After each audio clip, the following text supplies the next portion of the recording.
Hello दोस्तों, तो स्वागत है मेरे चैनल टॉप हिंदी एनीमे में। दोस्तों, अगर आप इस चैनल पर नए हैं तो चैनल को जरूर सब्सक्राइब करें ताकि आप तक मेरा वीडियो पहुंच सके। दोस्तों, मैं फ्लेम एम्पायर के चैप्टर 148 से मैं एक्सप्लेन करना स्टार्ट कर रहा हूं। एक दो वीडियो में स्टोरी थोड़ा बहुत कंफ्यूजिंग लग सकता है, पर जैसे जैसे एक्सप्लेन करता जाता हूँ मैं कैरेक्टर और उसके पीछे के स्टोरी को भी साथ ही में थोड़ा बहुत एक्सप्लेन करता जाऊंगा। बैटल थ्रू हेवन के लास्ट वॉल्यूम के एंड में जियान, यूनेर, क्वीन मेडुसा, गुयुआन, जूकुन ये पांचों डॉकी कंटिनेंट को छोड़ चुके थे। जब एक कल्टिवेटेड गॉड लेवल पे चला जाता है तो फिर उसे अपने वर्ल्ड को छोड़कर जाना होता है नेक्स्ट वर्ल्ड में, क्योंकि करंट वर्ल्ड उसके लिए उतना स्ट्रॉन्ग नहीं होता कि ये वर्ल्ड उसे होल्ड कर सके। इसे कुछ इस तरह से समझा जा सकता है कि जियान का वर्ल्ड जहाँ पे ये बड़ा हुआ है, इस वर्ल्ड में इनफ एनर्जी नहीं होता, ज्यादा एनर्जी नहीं होता कि ये वर्ल्ड अब गॉड को अपने अंदर कंटेन कर सके। अब तो यहाँ पे ये 5 होते हैं, तो फिर इन्हें अब हायर वर्ल्ड में यानी कि हायर प्लेन में जाना पड़ जाता है। यहाँ पे काफी एनर्जी होता है, जैसे कि ओरिजिन की भी काफी होता है। इस न्यू वर्ल्ड में एनर्जी इतना ज्यादा डेंस होता है कि अगर कोई जियान के वर्ल्ड से यहाँ पे ट्रेन करे तो फिर वो बड़े आसानी से सेंट लेवल पे भी जा सकता है। न्यू वर्ल्ड के डायमेंशन टनल को पार करते हुए जियान अपने टीम से बिछड़ जाता है। यहाँ पे इस टनल के अंदर जियान और जियान के ग्रुप को ड्रैगन किंग का सामना करना पड़ जाता है और इसे बचने के लिए जियान इसे फाइट करता है और दूसरे को आगे सेंड कर देता है। मगर लास्ट में जियान और ड्रैगन किंग के बीच अंडरस्टैंडिंग क्लियर हो जाता है। फिर जब जियान इस टनल को क्रॉस करता है, फिर जियान कहीं और ही वर्ल्ड में चला जाता है अपने ग्रुप से दूर। यहाँ पे भी ये वर्ल्ड 4 पार्ट में डिवाइडेड होते हैं, नॉर्थ, साउथ, वेस्ट और ईस्ट में। यहाँ पे जियान फ्लेम गॉड टाउसर से भी मिल पाता है। जियान यहाँ पे इनसे मिलता है और जियान को यहाँ पे इस न्यू वर्ल्ड के बारे में काफी कुछ पता भी चलता है, जैसे कि इस वर्ल्ड में हेवनली फ्लेम सबसे स्ट्रॉन्गेस्ट नहीं होते हैं। इस वर्ल्ड में होली फ्लेम्स है जो कि सबसे स्ट्रॉन्गेस्ट है। इस वर्ल्ड के भी ऊपर एक और वर्ल्ड है जो सभी वर्ल्ड को कंट्रोल करता है। इस वर्ल्ड को डाउडी कंटिनेंट कहा जाता है। पहले जहाँ पे जियान रहता था उसे डॉकी कंटिनेंट कहा जाता था। डाउडी कंटिनेंट मतलब कि एक गॉड का कंटिनेंट। ये कॉन्टिनेंट भी जियान के डॉकी कॉन्टिनेंट के जैसा ही है। यहाँ पे भी सेक्स, क्लैन और पवेलियंस है। डिफरेंट यही है कि जियान के वर्ल्ड में जो भी थिंग था अब इस वर्ल्ड में उसका ग्रेटर वर्जन है, जैसे कि होली फ्लेम्स हेवनली फ्लेम से भी पावरफुल है। यहाँ पे ये टोटल 33 होते हैं और जियान के पिछले वर्ल्ड में टियान क्लास का डाउकी टेक्निक के सबसे स्ट्रॉन्गेस्ट हुआ करता था। मगर यहाँ पे डाउडी कॉन्टिनेंट में ये टेक्निक सबसे स्ट्रॉन्गेस्ट नहीं है। यहाँ पे इमॉर्टल टेक्निक्स होते हैं जो कि सबसे स्ट्रॉन्गेस्ट होते हैं। डाउडी लेवल भी अब स्टार्स में डिवाइडेड है। जियान यहाँ पे टाउसे गॉड के साथ ही जो कि गोल्डन ड्रैगन किंग है, इनके साथ जियान इस कॉन्टिनेंट का जर्नी पे निकलता है। जैसे जैसे ये आगे जाता है यहाँ पे इसका फाइट भी होता है और इसे यहाँ इस वर्ल्ड में काफी कुछ गेन भी होता है। ये न्यू फ्रेंड्स भी बनाता है। अब आते हैं आगे के स्टोरी में। हम जियान यहाँ पे स्वान सान टियान के बारे में सोच रहा होता है और कहता है अगर मुझे इसके बारे में कुछ पता चल जाए फिर अच्छा होगा। ये सुनकर वांग जोंग कहता है तुमने सही पर्सन से पूछा है। Wang Jong northern heaven spiritual academy का स्टूडेंट है जो कि मू चेंग का एनिमी भी है और इस मू चेंग बंदे का भी जियान से काफी टाइम से फाइट चल रहा होता है इस वर्ल्ड में। अब आगे ये कहता है मेरे मास्टर ने मुझे स्वान टियान के बारे में बताया था कुछ। ये जगह पे काफी ज्यादा की एनर्जी भरा हुआ है। यहाँ पे की एनर्जी 10,000 रेडियस में हाईली कॉन्सेंट्रेटेड है और इस लैंड में 9 सुपर सेक्स भी हैं। इनके अलावा भी और सेक्स हैं, मगर ये सबसे पावरफुल सेक्स हैं। इसमें हिडन सेक्स नहीं आते हैं। अब ये सुनकर जियान 9 सुपर सेक्स के बारे में पूछता है। अब इस 9 सुपर सेक्स के बारे में सुनकर यहाँ पे इनके आसपास के लोग भी इसकी बातों में इंटरेस्टेड हो जाते हैं। इन्होंने भी इस तरह की इन्फॉर्मेशन के बारे में अब तक नहीं सुना है। हालांकि जियान को इसके बारे में पहले से ही कुछ पता होता है, जैसे कि युआनलिंग कॉन्टिनेंट बेसिकली कंट्री में डिवाइडेड है, 2 पवेलियन, 3 वैली, 4 सेक्स। हालांकि वांग जोंग इन सभी को एक्सप्लेन नहीं करता, मगर जियान इसकी बातों को फिर भी सुनता है। ये कहता है स्वानलिंग कॉन्टिनेंट 2 पार्ट में डिवाइडेड है, एक ह्यूमन में तो दूसरा मॉन्स्टर्स में। ह्यूमन फोर्स वहाँ पे 2 पवेलियन, 3 वैली, 4 सेक्स में डिवाइडेड है जो कि काफी पावरफुल पावर हाउसेस है वहाँ पे। और ये सेक्स स्वानलिंग के काफी फर्टाइल लैंड को भी ऑक्युपाई करते हैं। इसमें स्वानलिंग रॉयल फैमिली इंक्लूडेड नहीं है। जो रियल सुपर सेक्ट है ये 9 सुपर सेक्ट में डिवाइडेड है और ये सभी burning incense pavilion, Wan Hua pavilion, एसन desolate palace, purgatory hall, Solomon, puppet palace, pill valley, हर्टेस पैलेस और वान जियान मेन, ये पूरे 9 सुपर सेक्ट है। यहाँ पे सभी ये सुनकर सरप्राइज होते हैं। ये फर्स्ट टाइम इनके लिए इस तरह के फोर्सेस के बारे में सुनना है। जियान यहाँ पे आउटसाइडर है तो ये ज्यादा कुछ स्वानलिंग और स्वान टियान के बारे में जानता नहीं है। इस पे वांग जोंग कहता है तुम्हें पता होना चाहिए कि फेंग जियांग पवेलियन और वान हुआ पवेलियन के बारे में। फेंग जियांग पवेलियन काफी ज्यादा सख्त है अपने डिसाइपल के रिक्रूटमेंट को लेकर। ये सिर्फ फायर एट्रीब्यूट के लोगों को ही हायर करता है, जबकि दूसरी साइड में वान हुआ पवेलियन सिर्फ और सिर्फ वुमेन को ही एक्सेप्ट करती है। कहा जाता है कि इन 2 पवेलियन के ऑनर एक दूसरे से शादी भी किए हैं और ये दोनों स्वानलिंग कॉन्टिनेंट के सबसे पावरफुल फोर्सेस को क्रिएट कर सके हैं। जब हम स्वान सान टियान जाएंगे तो फिर हम किसी भी सेक्ट को ज्वाइन कर सकते हैं। फेंग ई कहता है ये सुपर सेक्ट स्वान टियान में काफी ज्यादा फेमस है। फेंग ई भी मू चेन का एनिमी है जिसने जियान का साथ दिया था जब ये इस न्यू वर्ल्ड में आया था तो फिर, और ये डिवाइन पवेलियन का मास्टर भी है। अब वांग जोंग अपने एक्सप्लेनेशन को कंटिन्यू करता है और कहता है एसन डेसोलेट हॉल ये भी 9 सुपर सेक्ट में से एक है ये भी अपने डिसाइपल को चूज करने में काफी ज्यादा सख्त है। कहा जाता है कि ये वैसे डिसाइपल को चूज करते हैं जो फिजिकल स्ट्रेंथ में काफी ज्यादा टफ होते हैं। कहा जाता है कि इस हॉल के मास्टर इमॉर्टल के साथ भी हेड टू हेड बैटल भी कर सकते हैं। एक तरह का लेजेंड है इस हॉल को लेकर। इनके पास एक डूंजिया फाइटिंग टेक्निक है जो किसी भी पर्सन के अंदर से काफी ज्यादा शॉकिंग पावर को रिलीज कर सकता है। ये सुनकर जियान भी धीरे से कहता है, अगर मुझे चांस मिलता है तो फिर मैं इस टेक्निक को प्रैक्टिस जरूर करूंगा। इस पर वांग जोंग कहता है, सोचना भी मत, यह फाइटिंग स्किल काफी ज्यादा पावरफुल है। ये एक पर्सन का वाइटैलिटी को यूज करता है फ्यूल के तौर पे, तो इसे प्रैक्टिस करने वाले का लाइफ एनर्जी भी ट्रेन होता है काफी फास्ट। यहाँ पे गोल्डन ड्रैगन किंग कहते हैं, जैसे ही 8 डोर ओपन होगा तो फिर इससे इतना ज्यादा पावर निकल सकता है कि एक पूरे बैटल के विनिंग और लूजिंग पोजीशन को ही ये चेंज कर सकता है। ये कहते हैं तुम उनके डिसाइपल कंसीडर किए जाते हो। गोल्डन ड्रैगन किंग के बारे में मैंने आगे एक्सप्लेन किया है, तो आपको आगे इनके बारे में पता चल जाएगा। अब इधर वांग जोंग अपने एक्सप्लेनेशन को कंटिन्यू रखता है। अब ये बताता है कि परगेटरी हॉल इन 9 मेजर सेक्ट में से सबसे अनोखा है। ये sect normal cultivation fighting spirit का यूज नहीं करता, बल्कि ये हमेशा ही अपने डिसाइपल को लाइफ और डेथ सिचुएशन में ही डालता रहता है। ये सेक्ट डीमन को हंट करने में स्पेशलाइज है, आउटसाइड द रेल्म के आउटसाइड में, और इस कारण से काफी लोग इसे रिस्पेक्ट भी करते हैं। कहा जाता है कि काफी सुपर टेक्निक और स्किल्स हैं परगेटरी हॉल में। ये काफी कंसीलमेंट, असैसिनेशन और एनिमी को खुद के पास खींचने के जैसे स्किल्स और टेक्निक का प्रैक्टिस करते हैं। ये सुनकर जियान भी काफी अमेज होता है कि इस तरह का भी सेक्ट है यहाँ पे जो फॉरेन एनिमी से भी फाइट करता है और लोगों का काफी ट्रस्ट और रिस्पेक्ट भी गेन किया है। गोल्डन ड्रैगन किंग भी कहते हैं, अगर फ्यूचर में चांस मिले तो फिर इस सेक्ट के स्किल को सीखना चाहिए। हंटिंग और किलिंग में ये सेक्ट काफी माहिर है। सोलोमन सेक्ट पहले अपने प्रोफाइल को लो रखता था, मगर 100 साल पहले इसने इस बारे में कुछ करने का सोचा और फिर एक मूव में ही ये अपने सेक्ट को 9 सुपर सेक्ट में शामिल कर दिया था। वैसे ये सेक्ट काफी मिस्टीरियस है, ऑर्डिनरी लोग सिर्फ इसका नाम ही जानते हैं। इस सेक्ट को ज्वाइन करने का कोई भी रिक्वायरमेंट नहीं है, एक एवरेज टैलेंटेड पर्सन भी इसे ज्वाइन कर सकता है। इस सेक्ट का लो प्रोफाइल है, मगर इस सेक्ट का रेपुटेशन काफी बुरा है इसके क्रूर हरकतों के कारण से। गोल्डन ड्रैगन किंग भी कहते हैं, तुम्हें इस सेक्ट से दूरी रखना चाहिए, तुम्हें आगे इसके बारे में जानने को मिलेगा। वांग जोंग आगे कहता है, पपेट मैंसन काफी यूनिक और काफी स्पेशल सेक्ट है। इसका फाइटिंग मेथड भी काफी डिफरेंट है। जैसा नाम है, ये अपने पपेट से फाइट करते हैं। इनके पास कोई स्पेशल मेथड्स है जिससे ये पपेट को स्ट्रॉन्ग बनाते हैं, और इनका पपेट अटैक और डिफेंड में भी काफी माहिर है। इनके पावर को भी अंडर एस्टिमेट नहीं किया जा सकता है। इस पर सनमिंग कहता है, एक बार मैं पपेट मैंसन के एक बंदे से मिला था और उसे मैंने फाइट भी किया था, हालांकि वो फाइट ड्रॉ हो गया था। वो पपेट को मैनिपुलेट करने में काफी माहिर होते हैं। आगे एक्सप्लेनेशन में वांग जोंग कहता है, पिल पवेलियन में सिर्फ एल्केमिस्ट ही होते हैं और ये सेक्ट में काफी हाई एल्केमिस्ट भी हैं। हर्टलेस पैलेस बाकी सेक्ट के कंपैरिजन में लो नंबर ऑफ डिसाइपल को रखते हैं। इसमें भी सिर्फ वुमेन ही ज्वाइन कर सकती हैं, मगर ज्वाइन करने से पहले सभी रिलेशनशिप को खत्म करना होता है। एक बार इंटर करने के बाद कोई भी पीछे मुड़कर देख नहीं सकता है। इस पैलेस का एक नारा है, अपने इमोशन को जड़ से ही खत्म कर देना। अब लियू इंग कहती है, तो फिर लास्ट के बारे में क्या? वांग जियांग ने काफी सारे पावरफुल स्वॉर्डमैन को प्रोड्यूस किया है। जियांगजोंग जो कि एक सेक्ट है जिसके मास्टर का नाम भी जियांगजोंग ही है, ये भी वांग जियांगमिन में सबसे स्ट्रॉन्गेस्ट में से एक है। कहा जाता है कि ये सेक्ट 9 सुपर सेक्ट का हेड भी हुआ करता था। अब ये सुनकर सभी काफी सरप्राइज होते हैं। वांग जोंग भी कहता है, मैं जियांगमिन और वांग जियांगमिन में से वांग जियांगमिन को ज्वाइन करना पसंद करूंगा। इस इन्फॉर्मेशन को सुनकर यहाँ पे सभी काफी ओवरवेल्म हो जाते हैं। तो अब इनके पास भी थोड़ा बहुत आइडिया होता है कि अब ये कौन सा सेक्ट को ज्वाइन करने वाले हैं। जियान भी यहाँ पे सभी को बेस्ट ऑफ लक कहता है। अब सभी इसे सुनने के बाद अब बाकी भी अपने रूम में चले जाते हैं। जियान यहाँ पे देखता है कि अब सभी के जाने के बाद यहाँ पे यू यहीं पे होती है। यू जियान का काफी हेल्प और इसका काफी केयर भी की थी। जब जियान क्विंगचिन में था तो क्विंगचिन एक जगह का नाम है, तो नेचुरली जियान भी इसका हेल्प करना ही चाहेगा। यू कहती है, मैंने सुना है कि मू फैमिली और मू चेंग का कुछ कनेक्शन है सोलोमन सेक्ट से, तो तुम उस सेक्ट को ज्वाइन मत करना।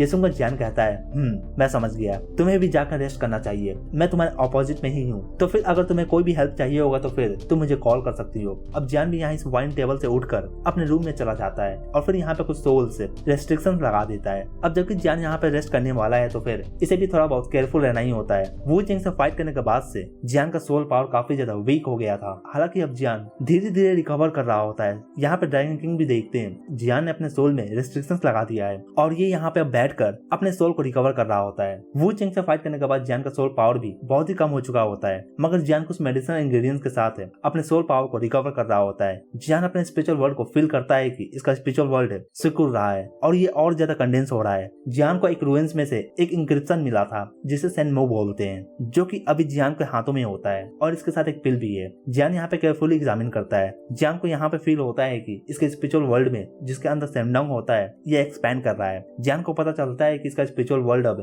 कंडेंस होकर अब पहले से इसका आधा हो चुका है। सोल पावर और स्पिरिचुअल पावर दोनों ही स्पेस के अंदर की जगह को ऑक्युपाई करते हैं। जियान को पहले लगा कि इसका सोल रेल्म दो पार्ट में डिवाइड होकर इसके सोल पावर को भी डैमेज कर सकता है। मगर यहाँ पे ऐसा कुछ नहीं होता, बल्कि जियान का सोल पावर डिवाइड होकर अब और ज्यादा सॉलिड हो जाता है। मतलब कि इसका जो इल्यूजनरी बॉडी हुआ करता था अब ये काफी ज्यादा कंडेंस हो चुका होता है, मोर लाइक अ ह्यूमन जैसा ये दिखता है। जब से जियान इस वर्ल्ड में आया है फिर इसका स्पिरिचुअल पावर भी पहले से काफी ज्यादा इंक्रीज कर गया है। अभी जियान का सोल पावर एम्परर रेल्म के मॉर्टल लेवल पे आ गया है। यहाँ पे गॉड स्टेज को एम्परर भी कहते हैं। जियान अभी मॉर्टल लेवल के इनिशियल लेवल पे है। अगर जियान का भी सोल डिवाइड नहीं हुआ होता तो फिर जियान अभी मॉर्टल लेवल के मिडिल स्टेज में भी जा सकता था। मगर जैसा कि हम पहले भी जानते हैं, कंडेंस होना अच्छी बात होता है, इससे पावर काफी ज्यादा इंक्रीज करता है। जियान का सोल डिवाइड होने के कारण से इसे स्पिरिट मूवमेंट भी मिलता है। जियान फील कर सकता है कि ये इंक्रिस्टन काफी औसम है। अब जियान के हाथों में एक व्हाइट स्क्रॉल अपीयर होता है जो कि बैटल फॉर्मेशन के लिए है। अब जियान अपने मैजिक मूवमेंट को एक्टिवेट करता है जो कि एक स्पिरिचुअल आर्ट है जो कि जियान पहले अचीव किया था। अब जियान इसे एक्टिवेट करने के बाद अपने मेंटल पावर को इस व्हाइट स्क्रॉल में डालता है। जियान इस स्क्रॉल से फील कर पाता है कि ये पावर लगभग डाउ एम्परर 2 स्टार के पावर से डील कर सकता है। डाउ एम्परर का मतलब है कि डाउडी लेवल। जियान यहाँ पे अब अपने अवतार को कॉल करता है जो कि इसका सोल का एक फॉर्म ही है, मतलब कि मटेरियलाइज फॉर्म ऑफ सोल, जिसे हम पहले इल्यूजनरी बॉडी भी कहते थे। अब जब ये अपीयर होता है तो फिर जियान अपने आंखों को क्लोज कर अब इसे कंडेंस करता है। फिर जब ये अवतार कंडेंस हो जाता है फिर ये टोटली जियान की तरह दिखता है। जियान अपने अवतार को देखता है। अभी इसके अवतार का पावर डाउडी 3 स्टार के मिडिल स्टेज के पावर के बराबर है। फिजिकल अवतार जो एक सोल पावर के थ्रू कंडेंस होता है ये बेटर होता है। अवतार से दूसरे अवतार को क्रिएट करना फिजिकल अवतार तभी को क्रिएट कर सकता है जब किसी के सोल पावर उसका पावर से एक्सीड कर जाए, तो फिर इसमें मेन बॉडी का पता लगाना मुश्किल होता है क्योंकि दोनों बॉडी सेम दिखते हैं। हालांकि एक अवतार के थ्रू एक अवतार को क्रिएट करना इसमें ऑरा और पावर दोनों ही जियान के जैसा ही होगा, मगर इनका जियान के स्किल और फाइटिंग पावर के ऊपर कोई भी कंट्रोल नहीं होगा और ये एनिमी को लुभाने में काम आ सकते हैं। जियान को अभी भी याद है कि गोल्डन ड्रैगन किंग ने कहा था होली फ्लेम और साथ ही स्पिरिचुअल पावर को ट्रेन करने का मेथड दोनों ही स्वान सांटियान में अवेलेबल होगा। जियान अब उठ कर पास में गोल्डन ड्रैगन किंग को देखता है। इधर गोल्डन ड्रैगन किंग भी जियान को देखते हैं और कहते हैं क्या तुम कुछ पूछना चाहते हो। अब जियान अपने मास्टर गोल्डन ड्रैगन किंग के पास जाता है। इस वर्ल्ड में गोल्डन ड्रैगन किंग जियान का मास्टर है। अब जियान इनके पास जाकर इन्हें टी पिलाता हुआ इनसे पूछता है क्या आप मुझे कुछ बताना चाहते हो। इस पे ये कहते हैं मैं तुम्हें जो नहीं बताना चाहता हूँ वो मैं तुम्हें नहीं बोल सकता हूँ। ये कहते हैं उस बच्चे ने पहले कुछ कहा था। ये भी उस वक्त सुन रहे थे जब वांग जोंग एक्सप्लेन कर रहा होता है तब। ये कहते हैं ह्यूमन बीइंग सभी थिंग को रूल करते हैं। हालांकि इनका फिजिकल पावर काफी कम होता है मगर ये अपने विजडम से काफी आगे जा सकते हैं। एशियन टाइम में काफी ह्यूमंस जो काफी होशियार थे ये अपने लाइफ को डिवोट करते हैं एनर्जी को सीखने में, इसे स्टडी करने में और खुद को कॉन्स्टेंटली इम्प्रूव करने में। और इस तरह से तुम आज की मीटर को प्रैक्टिस कर रहे हो। एशियन टाइम में ह्यूमन स्लेव हुआ करते थे मैजिक बेस्ड के, मगर ये काफी हार्ड वर्क किए और काफी वेरियस ट्रेजर्स और पावर को यूज कर और काफी पावरफुल वेपन्स को यूज कर पूरे स्काई को सॉक कर दिए थे। मगर अभी भी कोई भी ट्रूली इमोर्टैलिटी को समझ नहीं सका है। हालांकि इस कॉन्टिनेंट में अभी भी काफी पावर हाउसेस हैं। ये कहते हैं इस वर्ल्ड में काफी थिंग हिडन है।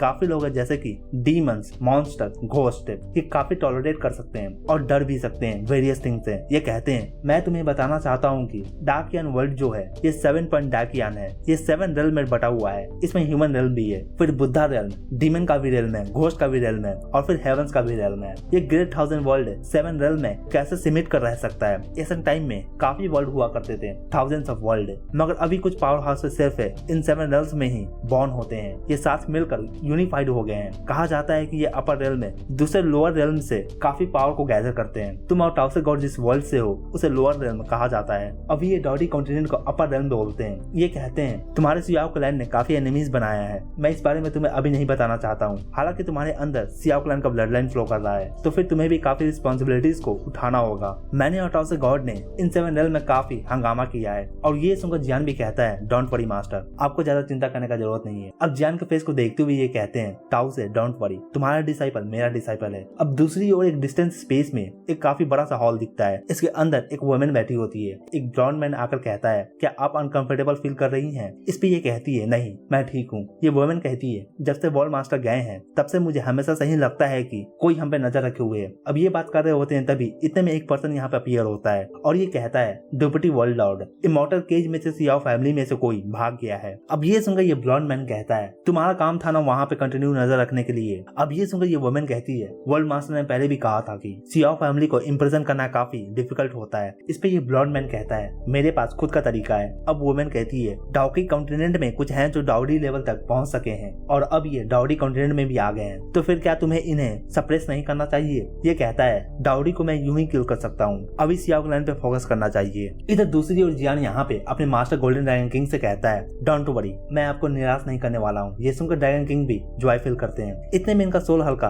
फ्लिकर करता है, एक तरह का लाइट मार्क ग्लो करता है इनका फिंगर पे। यहाँ पे जियान को भी इनके रियल बॉडी के बारे में ज्यादा पता नहीं होता। जब जियान इनसे डायमेंशन टनल में मिला था तब से ये जानता है कि इनका पावर काफी एक्स्ट्रा ऑर्डिनरी है। इधर ये गोल्डन ड्रैगन किंग अपने फिंगर को देखते हैं और इस लाइट मार्क को। फिर इन्हें याद आता है कि एक एग्रीमेंट हुआ था और इसके कारण से इन्हें ये मार्क मिला था। जब ये लाइट ग्लो करता है फिर ये उस पर्सन के लोकेशन के बारे में जान सकते हैं। अब ये सोचते हैं कि क्या वो भागने में कामयाब हुआ है। अब ये कहते हैं कोई बात नहीं, ऐसा लगता है कि मैं उससे काफी जल्दी मिलने वाला हूँ। अब किस बारे में ये बात कर रहे होते हैं ये तो हमें आगे ही पता चलने वाला है स्टोरी में। इधर जियान ने ख्यालों में खोया हुआ देखकर कहता है, मास्टर क्या आप ठीक हो? ये कहते हैं हाँ मैं ठीक हूँ। और अभी जो जियान ने नोटिस किया था लाइट को उनके फिंगर पे, इसे ये छुपाते हुए बातों को टाल देते हैं। जियान यहाँ पे कहता है, मास्टर मैं आपके बॉडी को रिफाइन करने पे ध्यान देता हूँ। अब ये कहते हैं अभी बॉडी को प्रिपेयर करना उतना इंपॉर्टेंट नहीं है, अभी के लिए तुम्हें अपने स्पिरिचुअल पावर पे फोकस करना चाहिए ताकि तुम बैटल फॉर्मेशन को सीख सको। अब ये कहते हैं अब जबकि हम स्वानटियान जा रहे हैं तो फिर हमें एक होली फ्लेम को भी ढूंढना होगा।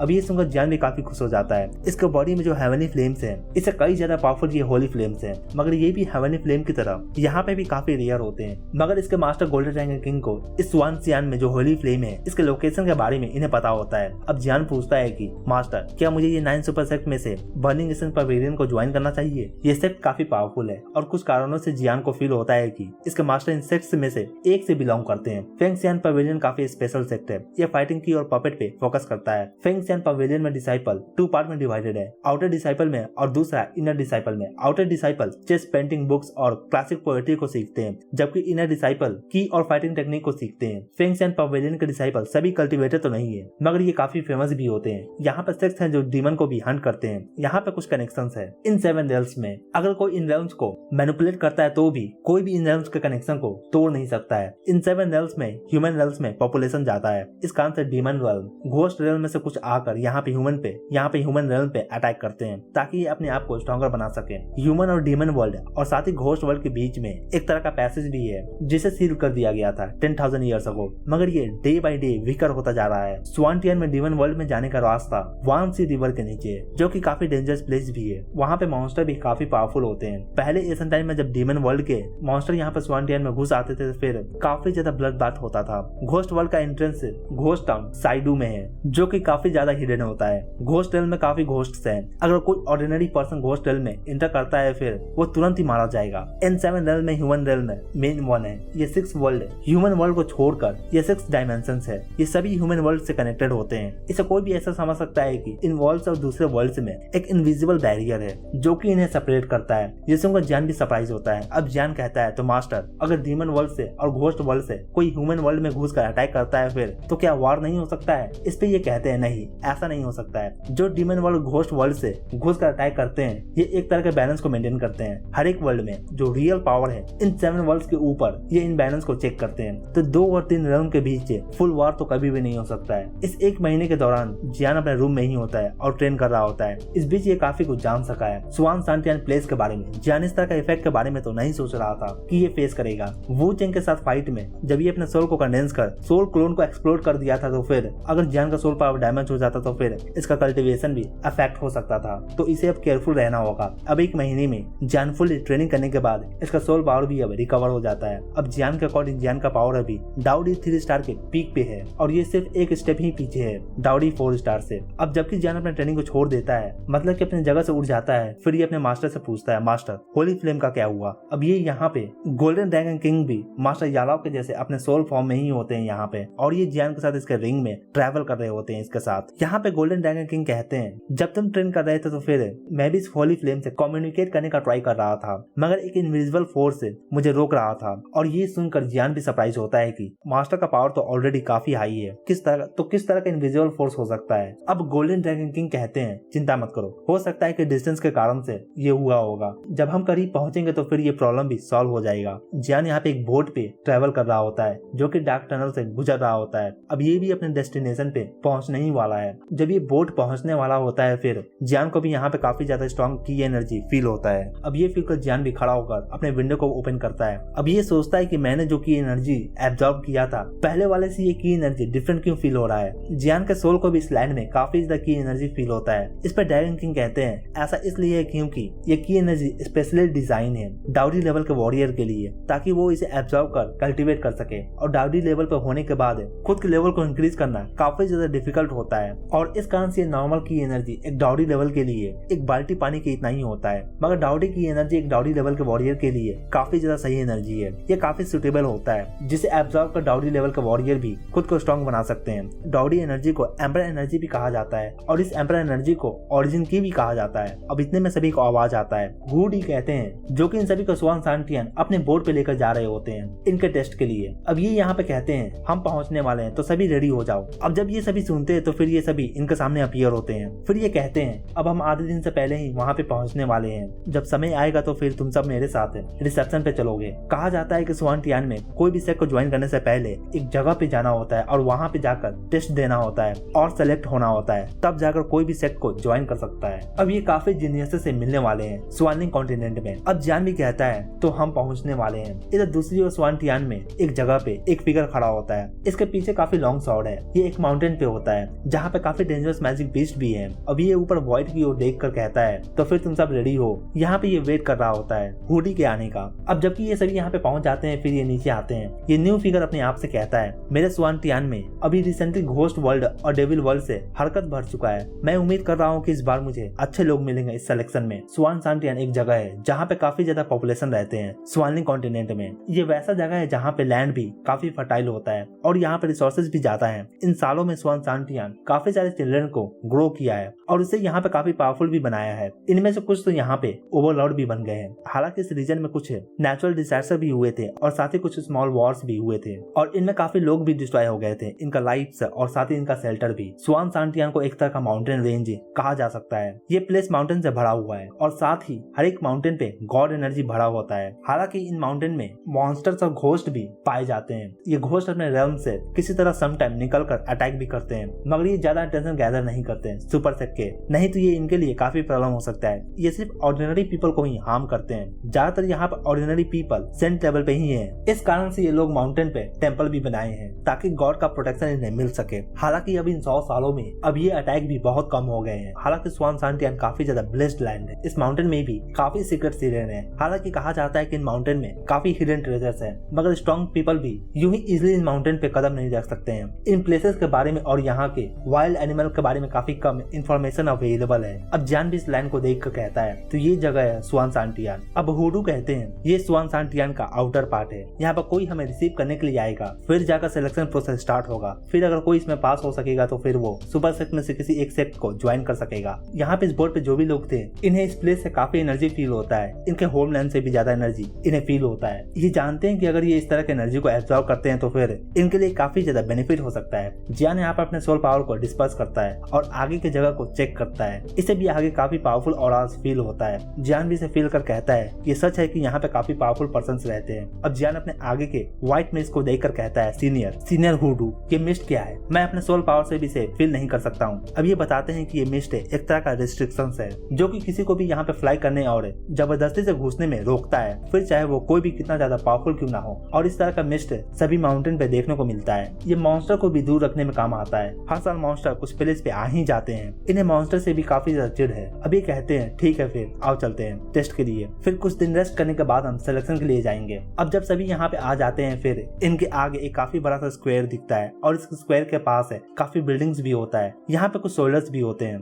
जो कि इस प्लेस को गार्ड कर रहे होते हैं। अब ये पर्सन जो यहाँ पे रिसीव करने के लिए आया होता है, इसके चेस्ट पे पपेट का सिंबल बना होता है और ये कहता है मास्टर हु आपको रेस्ट करना चाहिए, इनका टेस्ट मैं देख लेता हूँ। मगर हुडू मना कर देते हैं। ये इन लोगों में देखना चाहते हैं कि किसके पास किस तरह का टैलेंट है, स्पेशली जियान के पास। अब हुडू यहाँ पे इस पर्सन को सभी से इंट्रोड्यूस कराते हैं। ये बताते हैं कि ये पर्सन पपेट मैंसन का है और ये तुम सबका सीनियर ब्रदर है जो तुम्हारे टेस्ट को लेने वाला है और इसका नाम है मोचेन है। ये कहते हैं तुम्हारी एज में ये डाउडी 4 स्टार पे है और ये पपेट को भी अच्छे से मैनिपुलेट कर सकता है। सभी यहाँ पे मोचेन को ग्रीट करते हैं। जियान भी यहाँ पे मोचेन को एग्जामिन करता है। जियान देखता है कि इसका पावर डाउडी 4 स्टार के इनिशियल लेवल पे है। हालांकि ये इस बंदे से फाइट कर सकता है, मगर पपेट मैंसन का पपेट एबिलिटी को इग्नोर नहीं किया जा सकता है। कहा जाता है कि पपेट उसके ऑनर से भी पावरफुल होते हैं। अब मोचेन आगे आगे जाते हैं और पीछे पीछे इनके सभी जाते हैं। अब मोचेन यहाँ पे कहते हैं मास्टर हु आपका बैच लास्ट बैच है। कल ही दूसरे प्लेस से लोग आए थे टेस्ट के लिए, उनका टेस्ट भी कल खत्म हो गया था। हालांकि यहाँ पर रिप्रेजेंटेटिव का जॉब बोरिंग होता है, मगर अगर ये अच्छे टैलेंट को ढूंढ पाते हैं तो फिर जो भी सेक्ट वो ज्वाइन करेंगे वो सेक्ट उस रिप्रेजेंटेटिव को अच्छा कंपनसेशन भी देता है। अब मोचन कहते हैं हमारा टेस्ट टोटल 36 साइट्स में डिवाइडेड है। अब तक यहाँ पे टोटल 1361 लोग आ चुके हैं टेस्ट के लिए और इसमें से टोटल 1300 ही पास हो सके हैं। अब जियान यहाँ पे नोटिस करता है कि यू ठीक नहीं दिख रही है, इतने में ये कोलैप्स कर गिर जाती है। ये देखकर जियान तुरंत ही रिस्पॉन्स करता है और जाकर इसे सपोर्ट करता है। अब जब जियान इसे पूछता है फिर ये कहती है मैं ठीक हूँ, मगर अचानक मेरा स्ट्रेंथ खत्म हो गया था बट मैं अभी ठीक हूँ। जियान को यहाँ पे इस गर्ल के इनहेरिटेंस का पावर दिखता है। ऐसा लगता है कि अभी अभी इस पे घोस्ट वर्ल्ड से अटैक हुआ था। इधर ये देखकर हुडू भी काफी सीरियस हो जाते हैं और फिर ये मोचन को अपने सीनियर के पास लेकर जाने को कहते हैं। इसके सीनियर ब्रदर का नाम फू ये है और जब ये जा रहे होते हैं तो फिर इनका रास्ते में एक मिडिल एज मैन इनका रास्ता रोकता है जिसका नाम शेन यू है और ये भी यहाँ पे टेस्ट को कंडक्ट कर रहे होते हैं। इसका पावर भी डाउरी 5 स्टार के मिडिल स्टेज में है। इधर हुडू भी डाउरी 5 स्टार के पीक पे होते हैं। शेन यू यहाँ पे कहता है ऐसा लगता है कि इस बार तुम यहाँ पे बस यूं ही आए हो। यहाँ पे ये हुडू के ग्रुप को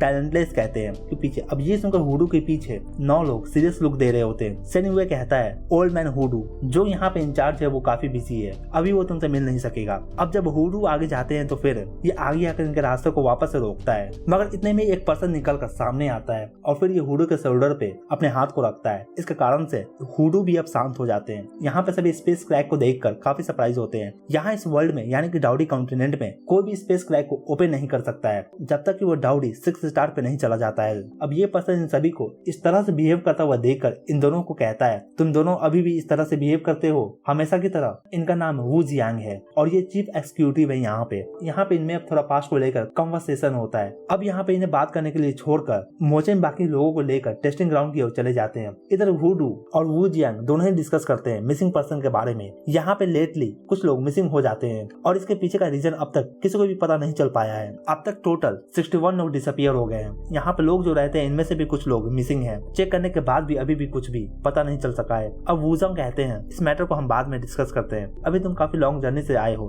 तो फिर तुम अभी रेस्ट कर लो। इधर दूसरी ओर कुछ हलचल हो रहा होता है। एक डार्क रूम में कुछ डार्क फिगर्स खड़े होते हैं। यहाँ पे डार्क रूम में अंदर एक पूल भी है जिससे काफी कोल्ड एनर्जी आ रहा होता है। एक ब्लैक फिगर यहाँ पे इस पूल के पास पूछता है तो फिर सब कुछ कैसा चल रहा है। इस पे एक बंदा कहता है यहाँ पे टोटल 59 लोग हैं और ये सभी सो रहे हैं। एक बंदा कहता है इनमें से 2 लोग भाग गए हैं। अब ये सुनकर ये इन्हें सर्च करने को कहता है। यहाँ पे इस डार्क पैसेज में 2 लोग भाग रहे होते हैं। इधर दूसरी ओर जियान भी मोचन के साथ टेस्टिंग एरिया में जा रहा होता है और इसे यहाँ पे कुछ फील होता है। ये फील कर अब ये अपने मास्टर को कहता है मास्टर क्या आपने कुछ फील किया। इस पे ये गोल्डन ड्रैगन किंग कहते हैं ये घोस्ट एनर्जी है। घोस्ट एनर्जी फाइटिंग की एनर्जी के जैसा होता है मगर अगर इस एनर्जी से कोई भी हिट होता है तो फिर वो पर्सन सीरियसली इंजर भी हो सकता है, खास करके उसका माइंड काफी ज्यादा अफेक्ट होगा। अब जियान कहता है तो क्या ये घोस्ट वर्ल्ड से यहाँ पे आए हैं और क्या ये यहाँ का पॉपुलेशन के कारण से है। इस पर गोल्डन ड्रैगन किंग कहते हैं तुम्हें इस बारे में चिंता करना नहीं चाहिए, तुम्हें अपने आगे देखना चाहिए और बर्निंग एसेंस पवेलियन में तुम्हें ज्वाइन करना है। तो तुम इस मैटर पर ज्यादा ध्यान मत दो, अपने फ्यूचर के बारे में तुम सोचो अभी फिलहाल के लिए। और इसी के साथ ये पार्ट यहीं पे खत्म होता है। तो दोस्तों आज के लिए इतना ही।